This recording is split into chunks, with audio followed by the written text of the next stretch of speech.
Hi here, Finn's here. I'm back for another video and it's time for me to talk about the semi-final one, Eurovision 2019 results. Yes, it's been over a month since Eurovision, I know, but it's better to talk it now than ever about the semi-final results. What I think the juries and the televote got right and wrong. So let's go. I'm going to talk about all the results, who could have got in by the juries, who could have gone out by the televotes, all of that. So yeah, let me talk about it. So, let's start off with the overall scores, all the positions. So, overall, Australia won the semi-final. They came first. Well done, Kate Middle-Heikey, for that. They're followed by the Czech Republic finishing in second overall. Well done, Lake Mawari. Then it's followed by Iceland, Estonia, Greece, Slovenia, Serbia, San Marino, Cyprus, and squeezing in with the skin of her teeth by only 2 points of qualifying is Zina from Belarus, finishing in that 10th and final qualifying position. Well done to her. And all those 10 countries that did make it. That means the 7 countries that did not advance to the final and were left behind in the semis of the first semi-final were, by missing out by 2 points, by the way, is Poland, finishing in 11th. It's followed by Hungary, Belgium, Georgia, Portugal, Montenegro, and finishing in that 17th and last place is Finland, poor Darude and Sebastian. But let's talk about the top first. Australia won, no surprise. I mean, the staging was flawless. It really was. I mean, her on a pole, out of this world, quite literally. Zero gravity.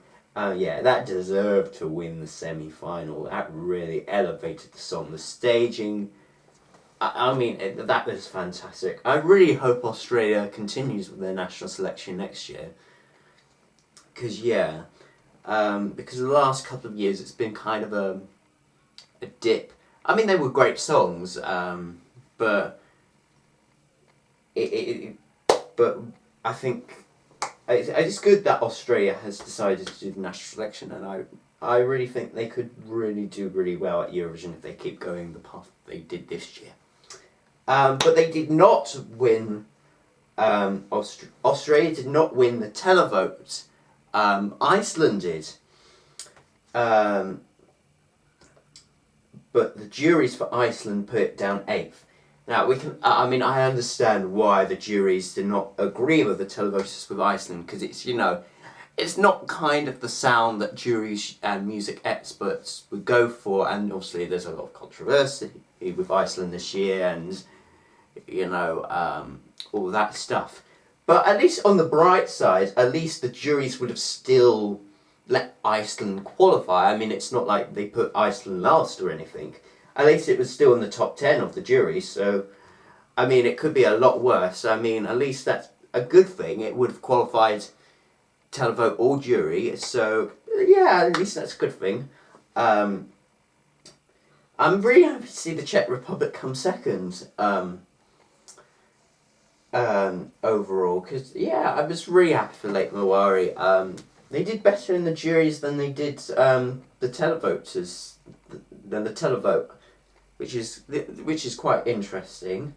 I know it can be annoying to some people, the song Friend of Friends, because it actually grew on me, because when I first listened to it I wasn't so keen on the speaking part, but it really grew on me and I actually quite liked it, because, you know, she was my neighbour when we were 13. She moved back in. There's not much between us now. You know what I mean. She's only a friend of a friend of a friend, etc. But yes, well done, Czech. I think that's like their best result in a semi-final. I think even better than Nicholas Joseph did last year in a semi-final. So well done then. But let's talk about the countries. Okay, let's talk about the country the jury would have put in instead of the televote. So the juries would have tried to put in Hungary in and would have taken out San Marino. For me, that's no surprise. I mean, I had a funny feeling this would happen to San Marino this year. Well, I had a funny feeling it would be dragged down by the juries. Because I can understand San Marino's song is not really a jury-friendly song. It is a bit dated, a bit cheesy, a bit cliche. But the San Marino, it came forward from the televote, which, you know, people really loved it. Obviously, it closed the show and all that, and, you know, Serhat. It's a fun song. I mean, a lot of people complained, oh, why is Hungary out of the grand final and San Marino got through? Well, a lot of people around Europe love Serhat, so... And besides, I mean, if I had to choose between one to listen again, whether I should listen to Hungary again or San Marino again, I kind of think I'd rather prefer to listen to San Marino, actually, because at least that was fun. I think it was fun, San Marino. I think the problem with Hungary is it was just not impactful enough to make it through. Yosia Papaya, I think his name is, yeah. Yosia Papaya, great singer, nice voice. It's an emotional song, but I just think this time round it just wasn't, it didn't connect maybe to some people, and I think, it just wasn't impactful enough, and maybe it wasn't that memorable, unfortunately, in the semi-final. A bit like 2008 Candlelight didn't do so well. So, yeah, Hungary, usually a powerhouse at Eurovision, didn't make it. I have to say his 2017 entry was much stronger, much better, but yeah, I actually wasn't really that surprised. It didn't make it. I was sad for him, and I'm sad for the country of Hungary, but yeah, the song itself, I don't think it was just that memorable enough for people to vote, and I can see why people didn't vote for it, unfortunately. However, the televoters would have tried to put in Poland and taken out Belarus. That's interesting, because I really thought Belarus would be that pop song that young voters would get to. I think the juries saw potential in that song because it was like a pop song. You would hear it off the radio. Yeah, I mean, it's interesting for both countries because I didn't predict both those countries to qualify, but Belarus did just. I mean, I think the problem with Poland is it was a good song. It was very different and felt very Polish, but I think maybe the problem was they needed a bit more on stage for Poland. Like, they needed, like, more than just singing in a microphone and clapping along and be on that Lazy Susan. Maybe they needed a bit more staging. Maybe they could have had people churning butter or washing clothes like they did in 2014, because at least people still talk about that, and at least that was memorable, so maybe they should have done that. Who knows? Maybe they'll send Margaret next year. Who knows? Something a bit more memorable on stage. That's probably what they needed. But it was a good song. So I'm not. Again, I'm not surprised. It's an interesting one, Poland. Because it's still a good song. It's not terrible. But maybe it needed a bit more about it. But anyway, let's talk about the bottom leaderboard. Finland finishing last. Oh dear. Oh, that is a shame, because there was a lot of high hopes about Darude coming to Eurovision, and it finished last for Finland. What happened? Well, I think the problem was with Finland, and I did actually predict Finland was actually going to qualify for the name Darude, but it didn't. I think the problem was the staging. Again, the staging.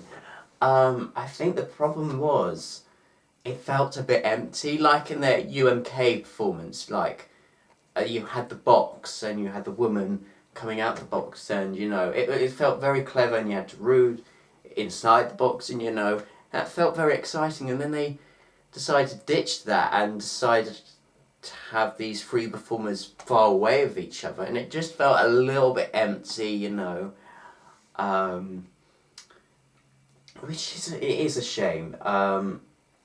And also it was in the dreaded number 3 spot, which only 7 6 performances countries have ever qualified from out of 20 something semi-finals we've had. So yeah, it's a tricky position to qualify in that number 3 spot. Yeah, it's such a shame because Finland, like their biggest name one of their biggest names from Finland to represent them at Eurovision, and they don't even make the final and they come last in the semis. It just proves even if you have a big name at Eurovision, doesn't mean you're going to win the contest. But I do feel sorry for Finland coming last. But a lot of people predicted Montenegro would finish last, but they didn't. It's the third year in a row where Montenegro has finished 16th in their semi. That's interesting. I'm happy for D-Mol they didn't finish last, because I do like the song Heaven, I'm in heaven falling straight into your heart. It's a guilty pleasure of mine, but the staging was a complete mess, I have to be honest. They could have kept the musical notes, really. But yeah, the staging, I agree, was a complete mess. And Portugal, finally Portugal. Oh, so I was really excited Kono Osiris didn't make it. At this time when I found out he didn't qualify, it was such shocking horror. I mean, coming 15th in the semi, no, that's low. The juries put Portugal last with only 8 points. 8 points. I'm like, what do you judge that on? I thought juries were supposed to respect native language songs, you know, like the juries are supposed to save songs that the general public, that the public might not get. I don't know why that's a crime. I don't understand. I mean, you riddle me that. Why do juries put that last? I just don't get that. I really don't. Mind you, the televoters only put Portugal 12th. Mind you, they're not music experts. So no one wins. But no, 15th, I think in a semi, too low. That deserved to qualify. I can understand the staging was a bit dark, but even so, it was art. It was something unique. It was something different. It was, you know, it was out there. I mean, and it doesn't get rewarded for that. No, coming last in the juries. No. That didn't deserve to be last in the juries. You know, that deserved a place in the final, or at least close to a place in the final. So, yeah, I was a bit upset the juries didn't reward Portugal, which is a shame. But anyway, that's all been said about semi-final 1. What do you think? Comment down below about what you think of the semi-final 1 results. Are you happy Australia won? Are you disappointed that Finland came last in semi? Comment down below, like this video, subscribe, and I will be back for more content very soon. Until then, have a good day and goodbye.